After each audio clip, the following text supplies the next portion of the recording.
Good evening, Karabit Pinoy. Ngayon, ang lesson natin ay tungkol sa drafting view, at saka field region, tsaka ipasok ko na rin yung color scheme. Okay? So, doon muna tayo sa ano to, sa drafting view. Saan ba ginagamit yung drafting view? Yung drafting view kasi ginagamit to kung baga meron kang gustong ilagay na 2D na view na like mga details, yun yung isa sa mga napaka-importante dito sa drafting view. So, pwede ka mag-drawing dito or pwede ka mag-insert ng AutoCAD dito sa drafting view. So, papakita ko ngayon sa inyo yung drafting view. So, dito sa view, drafting view, okay? Ayan, magtatanong siya kung ano yung scale na gusto mo ilalagay. Lagyan natin, meron kasi akong detail dito na window. So, window details. Window detail. Okay. So, ngayon, kung meron kang gustong i-drawing, pwede ka mag-drawing dito. Or kung gusto mong meron ka ng detail from AutoCAD, so pwede mong i-insert na lang dito. So, gagawin natin, dito sa import CAD, dito sa colors, lagyan natin ng black and white, okay? Para hindi ka na mag-a-adjust ng mga colors. So, nakalagay yun, na-download ko yung kanina eh. Nasa downloads. Okay. So, ito, detail. Ito yung mga lagay natin window head. Okay. So, insert natin dito. So, ito yun. So, ito, meron na tayong detail dito. Pero kung gusto mo pang meron kang i-modify, baga ito, baguhin mo to. So, naka-group yan, no? Hindi mo yan magagalaw. Gagawin natin kasi ito nakalagay ng pin. Si unpin natin. Then, pwede natin explode to. Explode. Okay. So, ngayon, pwede nyo na tong baguhin. Okay. For example, ito. Pwede nyo baguhin din to. Pwede nating tanggalin to. Talagay natin to. Okay. Tapos gusto mo maglagay ng text, okay? So, lagyan natin dimensions. DI. Medyo maliit to. I think hindi siya naka-scale. So, pwede nating gagawin natin. Delete natin to. So, tanggalin ko muna nga internet ko, no? And then, punta ako sa detail na yan. So, ang gagawin natin, ito na lang jump. Gamitan natin. Okay. So, buksan ko muna yung CAD natin. Kasi ang scale nito is unitless. So, dapat gawin natin millimeter yung mismong CAD. Okay. So, unit. So, yun nga, unitless. Gawin natin millimeters. Okay. So, ang gagawin natin dito, dun tayo, save natin to. Balik tayo dun sa CAD. Okay, insert natin yung jump. Okay. So, black and white. Nakaset na siya ng black and white. Ito, okay lang to. Okay, so, andyan na. Ngayon, i-edit natin. Edit. So, export natin. Tanggalin natin to. Tanggalin natin to. Okay. So, ngayon, lagyan natin na tong ito, naka-explode na to. So, pwede natin delete na rin to. Gawin natin ang dimensions. Okay. So, medyo malaki. Hanap tayo ng medyo maliit. Okay. So, palitan natin to ng varies. Double click lang dito. Replace natin. Right click. Okay. Punta kayo sa insert. Ito, left to right. Para makalagay kayo ng text dito. So, varies. Okay. So, medyo malaki. Hanap tayo ng medyo maliit dito. Anyway. Okay. Duplicate tayo. duplicate natin itong dimensions. Lagyan natin 1.5. Okay. X dimensions 1.5. Okay na. Okay. Ito. Okay na to. Diba? So, dito naman, merong mga text. Diba? May nakalagay na text. Kung ayaw nyo na mag-type, puntahan nyo lang si AutoCAD. Yung kanina. For example, ito, wall. Control-C, Control-V nyo na lang. Kung talagang tinatamad na kayo mag-type. Ayun. Diba? Malaki masyado to. Duplicate na naman tayo ulit. Bigyan lang natin si dimension is 1. 1 din. Ito. Okay. So, dito sa text, meron dito mga arrows. So, automatic yan. Pwede natin palitan itong mga arrows na to. Edit. Dito sa arrow, natin palitan ng field. Okay. Ayan. Diba? So, dito naman ano pa yung detail na nilagay dito. Yung number 2. Number 2. Okay. Number 2.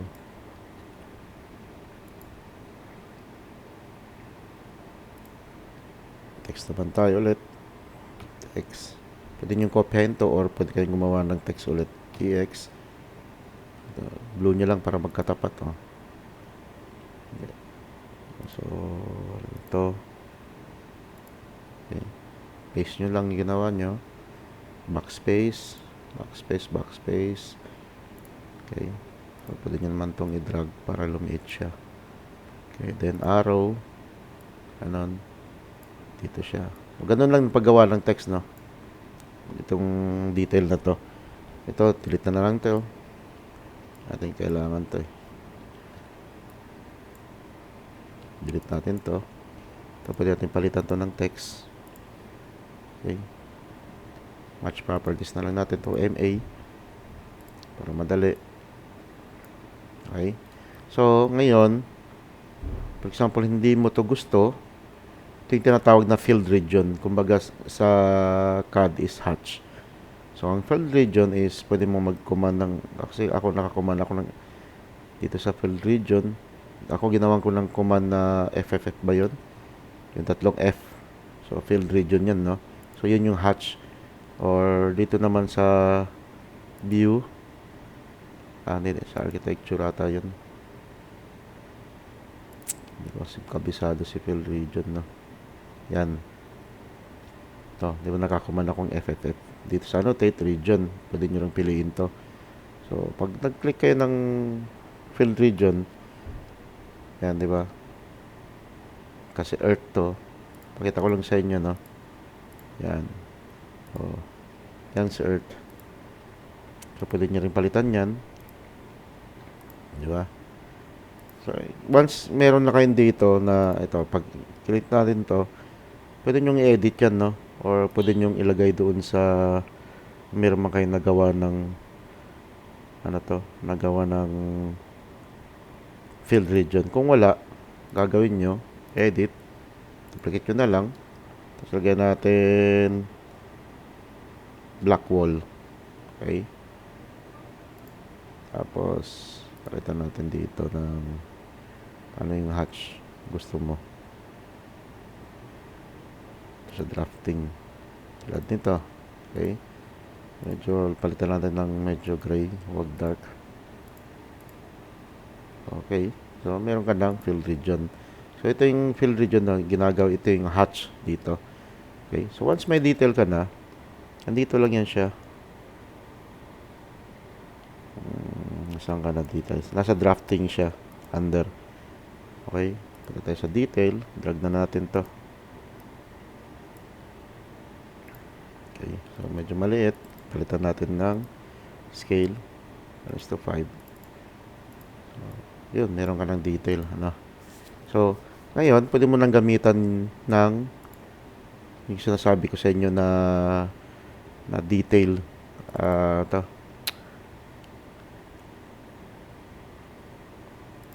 Gamitan ng call out. For example, kung saan man yung call out na yun, kasi meron na kayong detail dito. Okay. So, ganun lang. So, medyo maliit yung text. Pwede natin palitan naman yan eh. Ayan. Ito naman. Drag natin to. Okay. So, ganun lang gumawa ng details, ano. Gamitan nyo lang ng drafting view, tapos ilagay nyo yung mga AutoCAD nyo. Itong mga lines na to, pwede nyo namang palitan. For example, ito, gusto nyo naka-hidden line to. So, palitan nyo lang to dito, hidden lines. Okay. Yan, di ba? Kasi green to eh. Pwede itong isa. So, match properties nyo lang. Hidden line. Okay. So, pwede nyo palitan yan dito. Click nyo lang yung lines. Tapos, mamili lang kayo dito sa mga lines na gusto mong ilagay. Okay. So, ano yung next natin is drafting views.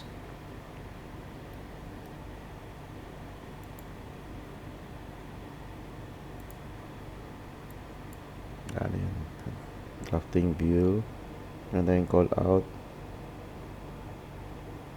So, yung field region. Okay. So, dito naman sa section, pag nakita nyo, no, gumawa rin ako ng field region dito. Yung earth ko. So, field region din yan ginamit ko. Okay. Nakalagay yan field region. So, kung gusto nyo gumawa ng bagong field region, okay, pwede nyo lang i-duplicate, tapos palitan nyo dito. Marami rin kayong choices dito. Okay. Pwede nyong duplicate to. Tapos, lakyan nyo lang yung scale. Dito, mas malaki na yan. Okay? So, yun yung purpose ni field region. Ito ay isang hatch para may pakita mo lang na tulad nito or tulad sa mga black wall. Okay?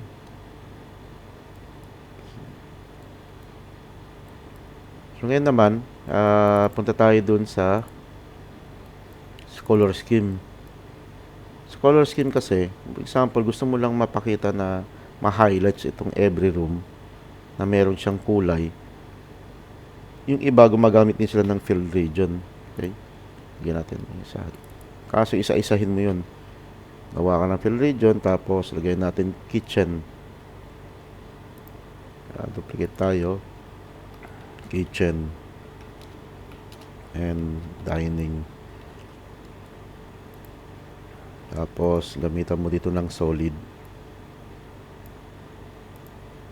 Okay.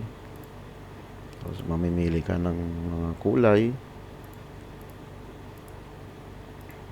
Tapos, tanggal mo yung masking.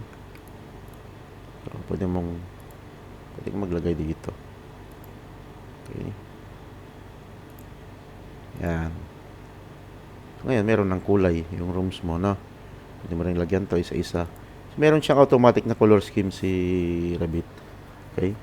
Dito naman, punta kayo sa architecture. Dito sa room na to, ito, room area, oh, meron siyang color scheme. Okay.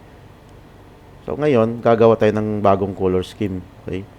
So, dahil sa yung room ipapakita, yung spacing ng room, lagay natin dito sa room. Okay. So, ngayon, automatic na siya, no? Yung si entertainment mo, si kitchen mo, andyan na yan siya. Mababasa niya lahat ng mga rooms. Tapos, pwede mo ring palitan yung kulay. Okay. So, kung ayaw mo to. Pero kung okay na to sa'yo, i-apply mo lang. Okay na yan. So, parang wala. So, ang gagawin natin dito ay dito sa color scheme. Asan na yung color scheme? Ito. So, color scheme, okay? Si schema. Dito si rooms pala. So, ito yun, no? Names.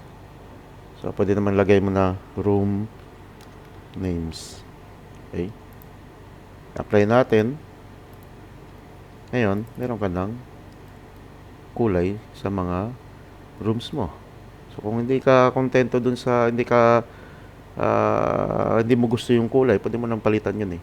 So, dito sa room names, yan, palitan mo lang to, no? Sa color scheme. So, ganun lang kasimple ang color scheme. Pag gusto mong i-off, tanggalin mo lang to. Pwede ka lang sa none. Apply. Okay? Kung gusto mong balik si color scheme ulit, ito yung ginagamit sa mga presentations para hindi ka na magkakulay-kulay.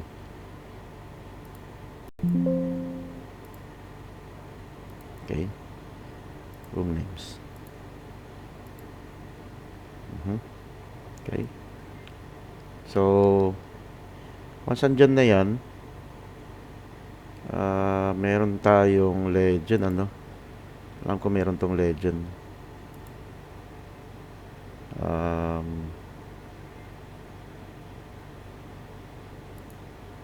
Yan, no? Meron ka ng room legends. Yan. Okay? So, automatic, bibigyan ka ng, kung meron ka mga presentations, pwede mong lagay lang dito sa gilid. Okay? Dito. Hindi kasi kasya. So, ganun lang siya kasimple. Pwede mo rin ito palitan eh. Dito, gusto mong lumaki itong, pwede mo lang palitan yan. Dito doon sa room names. Okay? So, ganun lang kasimple siya. Simple lang, di ba? Okay? Thank you very much.